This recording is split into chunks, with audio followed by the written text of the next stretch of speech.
ओम शांति। आज 24 अगस्त 2026 है। आज मुरली में बाबा ने हम सभी को वरदान के अंदर, संकल्प के अंदर, अपने बोल में, अपनी वृत्ति में भी व्यर्थ को समाप्त करने वाले सच्चे ब्राह्मण संपूर्ण पवित्र बनने के लिए कहा है। तो आज बाबा ने मुरली के अंदर पवित्र रहने के लिए बार बार याद की यात्रा पर, याद पर जोर दिया है। याद नहीं तो पावन नहीं बन सकते, याद नहीं तो बाबा से प्यार ही अनुभव नहीं हो सकता। कितनी बार बाबा ने आज याद करने पर जोर दिया है। तो आइए सुनते हैं आज के बाबा के अव्यक्त इशारे। पवित्रता का रहस्य प्रैक्टिकल में लाना, अर्थात संकल्प रूप में भी पांचों विकारों पर विजयी बनना। व्यर्थ संकल्प क्रोध भी पैदा करता है, तो काम अर्थात किसी आत्मा के प्रति अगर व्यर्थ दृष्टि भी जाती है तो उस समय पवित्रता नहीं मानी जाएगी। तो यह व्यर्थ संकल्प बाप के प्यार के पीछे न्योछावर करो। संपूर्ण पवित्र मतलब जैसे हम परमधाम से उतरे थे बिल्कुल वैसे ही वापस जाना। परमधाम के अंदर कोई संकल्प नहीं थे, और जब हम नई दुनिया में आते हैं तो उस समय पर भी संकल्प सदा देवताई श्रेष्ठ, बहुत संपूर्ण पवित्र संकल्प रहते हैं। हर संकल्प मर्यादा में रहता है, हर संकल्प गुणों से भरपूर रहता है। तो अगर हमें वापस जाना है तो वैसा ही पवित्र वापस से बनना है जैसे हम आए थे।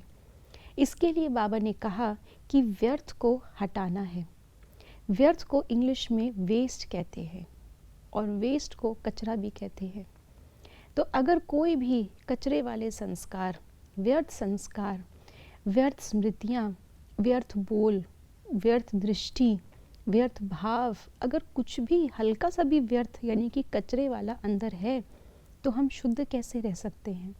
हम शुद्ध देवता कैसे बन सकते हैं? परम धाम जो कि ऊंचे से ऊंचा परमात्मा का धाम है, वहाँ कैसे जा सकते हैं? जहाँ परमात्मा की एक लिंग आकृति, मूर्ति या कुछ चिन्ह भी रखा होता है, वहाँ भी कितनी शुद्धि मेंटेन करते हैं। और जहाँ परमात्मा खुद रहते हैं वो परम धाम कितना पवित्र धाम है।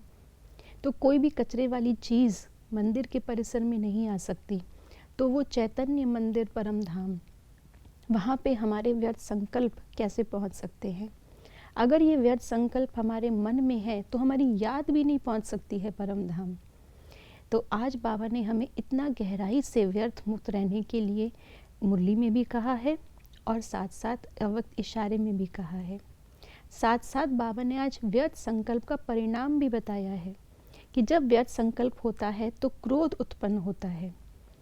ये सब अनुभव करते हैं कि क्रोध क्यों होता है। जब हम एक्स्ट्रा सोचते हैं, ज़रूरत से ज़्यादा किसी बात पे हम जब सोचते हैं तो धीरे धीरे वो व्यर्थ नेगेटिव में बन जाता है और हमारी बात नहीं मानी गई, अनुमान उसमें आ जाता है, देह अभिमान के संस्कार और संकल्प ऐड हो जाते हैं, तब वो व्यर्थ क्रोध में परिवर्तन हो जाता है। इसलिए अपने आप को अगर हमें संपूर्ण विकारों से मुक्त करना है, निर्विकारी बनाना है, तो विकारों का द्वार ये व्यर्थ संकल्प हमें बंद करना है। ओम शांति।